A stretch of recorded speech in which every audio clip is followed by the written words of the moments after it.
रजत गृह निर्माण की रकम आईडीए में जमा होते ही प्लॉट पर कब्जे का खेल शुरू।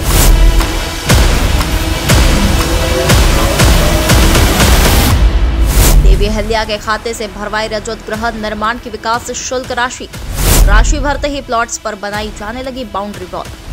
एनओसी मिलते ही जमीन भूमाफियाओं के लिए बनी सोने की अंडा देने वाली मुर्गी।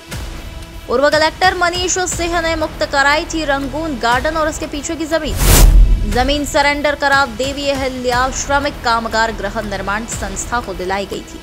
मामला भी कानूनी पछड़े में, लेकिन विमल अजमेरा की मिली भगत से भूमाफियाओं के हौसले बुलंद। 171 स्कीम से मुक्त होने से पहले भूमाफियाओं को लाभ देने वाले तेजी से सक्रिय हुए।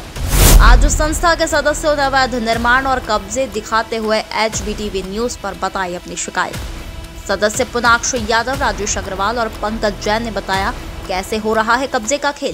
जैसा कि हम सभी को ध्यान है कि अभी ID 171 मुक्त करने की जो कार्रवाई कर रहा है, जिसमें सभी संस्थाएं और जो 171 में किसान थे वो उस राशि भर रहे हैं IDA में, परंतु कुछ संस्थाओं के जैसे अभी सभी को सूचना लगी थी कि सोसाइटी के माध्यम से कुछ गलत सोसाइटी में गलत तरीके से राशि भरी गई है। तो ये एक हिस्सा भी जो हमारा आप देख रहे हैं पीछे की ओर, ये सब उसी खसरे में आता है।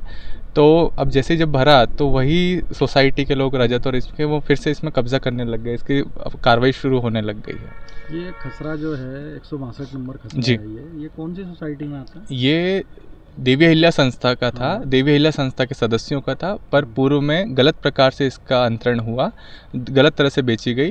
फिर प्रशासन के सहयोग से जो यहाँ पे एक रंगून गार्डन संचालित होता था, तो उसको फिर से हटा के सदस्यों को दिया गया, सोसाइटी को दिया गया, परंतु फिर से वही पुरानी कार्रवाई शुरू होने लग गई है। रजत गृह निर्माण का क्या रोल है इसमें? रजत गृह निर्माण का कोई रोल नहीं। प्रशासन ने हमको दिया था, उसने एक शपथ पत्र भी दे दिया था रजत हाउसिंग सन्नी हाउसिंग ने कि ये हम समर्पित करते हैं, पर वो सरेंडर हो चुकी थी वो। और फिर से सोसाइटी देवी अहिल्या के माध्यम से जो राशि जमा हुई, तो वो पुराने जो लोग थे वो फिर से सक्रिय हो गए और फिर से ये जो सदस्यों की थी, देवी अहिल्या के सदस्यों की, उस भूमि पे फिर से सक्रिय होकर कब्जा स्थापित करने का प्रयास कर रहे हैं। ये ज़मीन जो है ये सरेंडर हो चुकी थी देवी अहिल्या श्रमिक कामगार को, और फिर से एक बार यहाँ पर अभी जो है बाउंड्री वॉल वगैरह हो रही है कुछ प्लॉट की। तो क्या देखा है, क्या जानकारी मिली आपको? हमको सूचना मिली थी यहाँ पे कुछ कब्जे हो रहे हैं, फेंसिंग हो रही है, हमारे महालक्ष्मी नगर के सदस्यों के हितों का हनन हो रहा है यहाँ पे। हम यहीं पे देखने आए थे कि उनका हनन ना हो, वो प्रशासन इसमें हमारी मदद करे। क्या दिखा आप जब आप यहाँ आए थे? कोर्ट में मामला विचाराधीन है और जब तक कोर्ट के फैसले नहीं आ जाते हैं, जब तक इसको होल्ड कर पे जाना चाहिए। अभी तो स्कीम भी मुक्त नहीं हुई है, अभी पैसा भी पूरा नहीं भराया है। स्कीम मुक्त अभी नहीं हुई है, बात सही है, पर उसकी प्रोसेस चल रही है। जैसा कि आज सुबह मुझे मालूम पड़ा कि देवी अहिल्या की जो सोसाइटी है महालक्ष्मी नगर, देवी अहिल्या की जो कॉलोनी है महालक्ष्मी नगर, उसके अंदर वहाँ पे कुछ कब्जे कर रहे हैं, जबकि अभी प्रशासन ने रजत सन्नी को कोई वो नहीं दे दिया है कि 171 छूट गई तो रजत सन्नी वहाँ पर कब्जे कर ले। सरेंडर कर दी थी इन लोगों ने जमीन? नहीं, ये मनीष सिंह जी ने रंगून गार्डन तोड़वा कर यहाँ पर हमको ये देवी अहिल्या को दी थी संस्था सोसाइटी।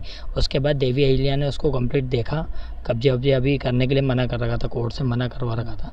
फिर भी अभी रजत के जो पेमेंट भराया उसकी वजह से वापस से वो माफिया सक्रिय होकर यहाँ पर कब्जे कराने लग गया है। ये जो पैसा इन्होंने देवी अहिल्या के जरिए जो भरवाया, जो देवी अहिल्या के अकाउंट से गया, उसमें ये पेमेंट रजत का भी भराया है, रजत सन्नी का भी।